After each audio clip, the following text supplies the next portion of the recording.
I woke up at 7:50 a.m. after hitting snooze a few times. I checked my watch first for a quick look at my sleep and energy score, which I've been paying more attention to ever since I started distance running. But it's actually super convenient being able to dive deeper on the Z Fold 7's 8-inch AMOLED inner display with adaptive color tone and brightness. It's easy on the eyes, even first thing in the morning. And with adding One UI 8, they added YouTube recommendations to the Now Brief, which I love because I usually play a vlog or an investing channel in the background while I get ready. It's such a simple upgrade, but it actually makes my mornings feel more intentional. This morning, I tapped into the Spotify panel right from the Now Brief and played some relaxing lo-fi, just to ease into the day as I headed to the bathroom to brush my teeth and wash my face. Before brushing my teeth, I slid open the edge panels, and I know this isn't a new feature, but with a screen this wide, I actually use it often for quick access to my most used apps like the Samsung Clock app. I set a timer for 2 minutes to brush my teeth. I even took it a step further. If you've noticed that the edge panel on my Z Fold 7 is a bit wider, it's because I increased the thickness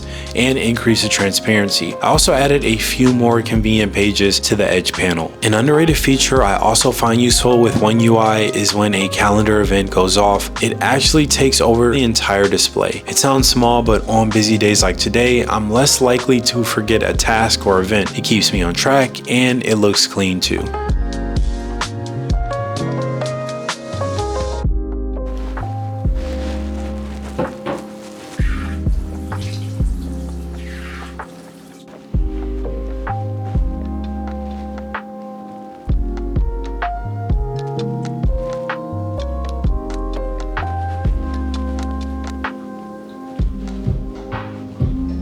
What's good, guys? Today is Wednesday, and this morning the apartment's a mess. The kitchen is a mess because there's dirty dishes, the dining room table's crazy, the living room's crazy, and I have 2 loads of laundry that I need to fold. But today was a win because we were able to get up before 8 a.m. Got over an 80 for our sleep score, so that makes me feel really good knowing that I'm energized and ready for the day because I have a full body workout that I'm gonna do this morning, and I have a speed workout on the track at 7 p.m. So having good rest makes me feel prepared for the day. One of the best parts of having a massive screen like this is being able to fill it with widgets that are actually useful. I've got the Gemini 2x2 widget right on my home screen. With one tap, I can jump into Gemini Live, open the Gemini camera, or start a convo. So I always forget the name of our plant, and I also still don't know exactly how many times a month I'm supposed to water it. It is flourishing, so I am a proud plant dad, but I figured instead of guessing, let me use Gemini Live to ask it a few questions about this plant, like what's the name of it, how I should care for it, how much sunlight it needs, how close should it be to the window, and of course, how much water it needs each month. What's the name of this plant and how often should I water it? The 200 megapixel main camera definitely helped.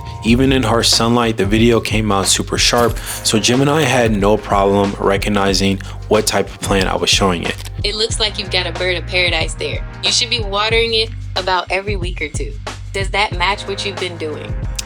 I've been watering it maybe. It's one of those moments where the AI, camera, and the foldable display actually work together, and it just makes sense. I've needed to get used to split screen mode since I'm so used to iPhone, and just having the ability to do that, it's helped give me a boost in productivity and overall experience satisfaction with Android. Like the app might not be optimized for the Fold's unique screen size. Have you tried checking? For some reason, the Webull app is not optimized for the Z Fold 7, and I do options trading quite often, so I'm a little disappointed that the UI elements just look way too large. Everything is much too zoomed in, and for an app like this, it's better to be able to view more data in one page opposed to needing to constantly scroll in order to see information about stocks. And another thing I noticed is some of my iMessage chats have not transferred over to the Z Fold 7, or the messages don't consistently get sent to my Z Fold 7. Some messages get sent to the iPhone and some get sent to the Z Fold 7, which I don't understand. I'm not sure what that issue is. I probably could just chat with Gemini Live about it. Hopefully I don't have to talk to someone from Verizon. Let's try restarting both your iPhone and your Fold. Sometimes that helps them recognize each other. Yo, I switched to Android, so the group chat might be a little weird. Team green bubbles now. All right, let's see how long until they start cooking me in this group chat because I switched to Android.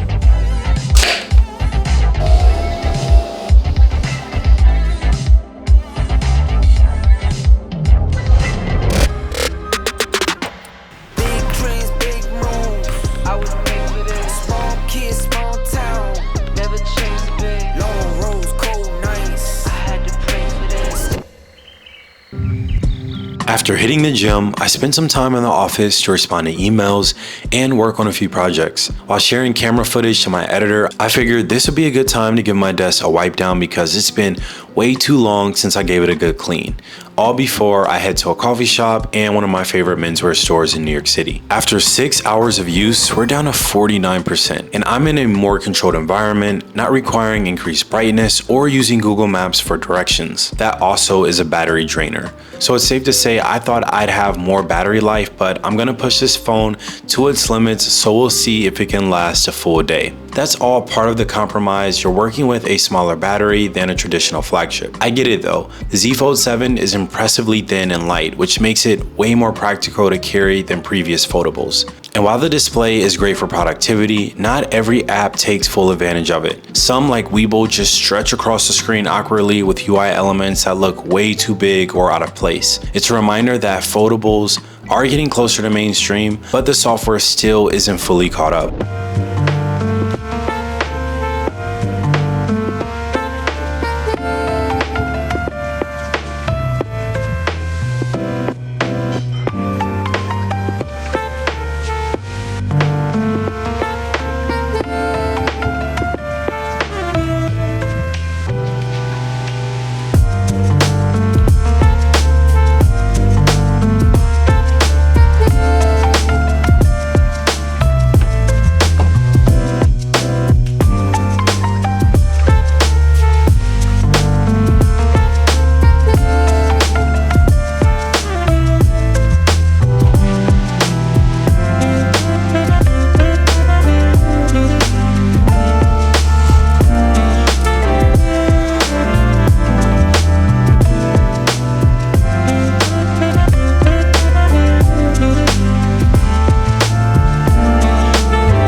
So this is the first camera test of the day.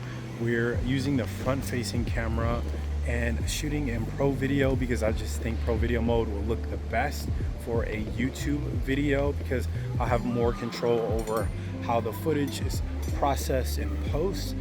But it looks pretty good to me. I think my skin tones look natural. There's solid amount of dynamic range. The only thing I have an issue with is how blown out the sky is, especially on a day like today where it's not very sunny. To do a quick comparison, this is the Pro Video mode using the front facing camera, shooting in log. I can already tell that the sky is less blown out. I'll know more once I start editing the footage, but I wanted to do a quick comparison with the front facing camera using Pro Video with log and without log. And also I lowered the exposure by 1 point. I've noticed that with Samsung phones, when shooting in Pro Video mode and log, I personally think the footage looks a lot better when you lower the exposure. So we're headed to Day, which is a cocktail bar, but it's also like a restaurant and coffee shop during the day, no pun intended. It's their first day open for the week, and I never go to Day this early. Usually it's later on in the evening, so I'm curious to see what the vibes are like. While it's functioning more as a coffee shop, it's one of the most aesthetic like cocktail bar coffee shops, in my opinion, in Brooklyn. And it's also a hidden gem based on where it's located.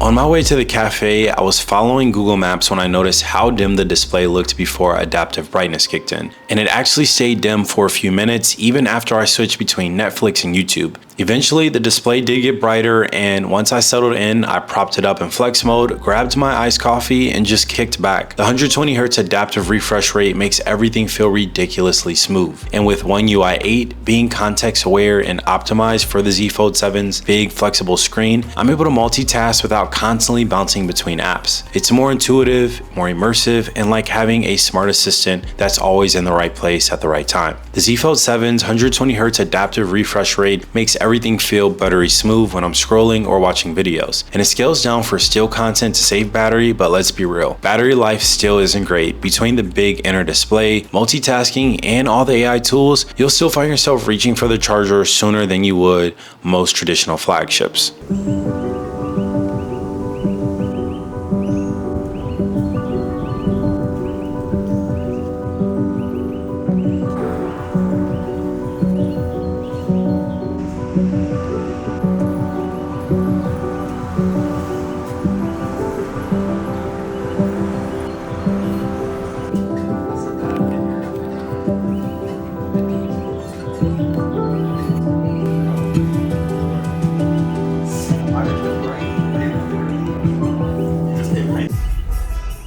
I thought I'd be able to just take my e-bike into Manhattan. I have all my camera gear, but I'm almost out of battery. I only have about 12% battery life with the Z Fold 7. So I'm gonna run to the crib really quickly, grab my Anchor portable charger, and then decide if I wanna use the Uber voucher that the brand gave me or take the train. I feel like the train's way more aesthetic for day in a live video, so I'll probably go with that route.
Alright, so I'm a little disappointed that the battery did die on me because my portable charger never charged. So charging your portable chargers, guys, make sure they're actually being charged, or you'll leave the house thinking you have a backup plan if your phone. This is definitely a lesson learned, but luckily I know how to navigate around New York. Plus, there's the beauty of tap to pay to board the train back home. Studies suggest that navigating without a map can indeed enhance memory.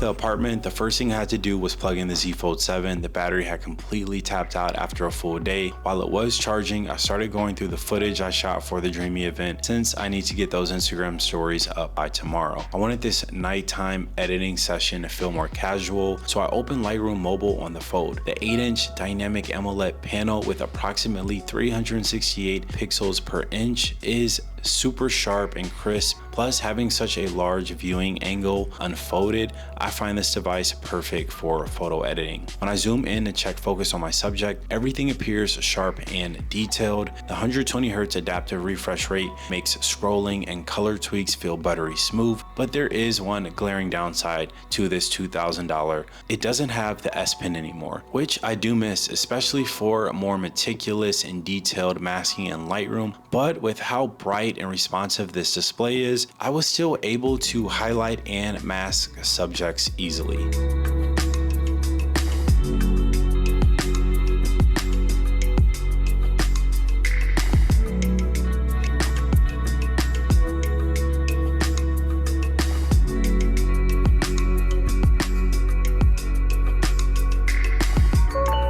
So that wraps up today's day in a life with the Z Fold 7. I hope this gives you a realistic perspective into life with a foldable for a day. We had a pretty productive day, starting out with trading, using split screen for multitasking, Gemini Live for plant care, knocked out some chores, even got a workout in before heading out into the city for some camera tests and the Dreamy event. If you guys would like to see a more comprehensive review, give this video a thumbs up. I'll be daily driving the Z Fold 7 until the Pixel Pro drops. Thanks again for watching. If you're still around this long, consider subscribing on our road to 250K by the end of the year. And as always, stay blessed. Peace.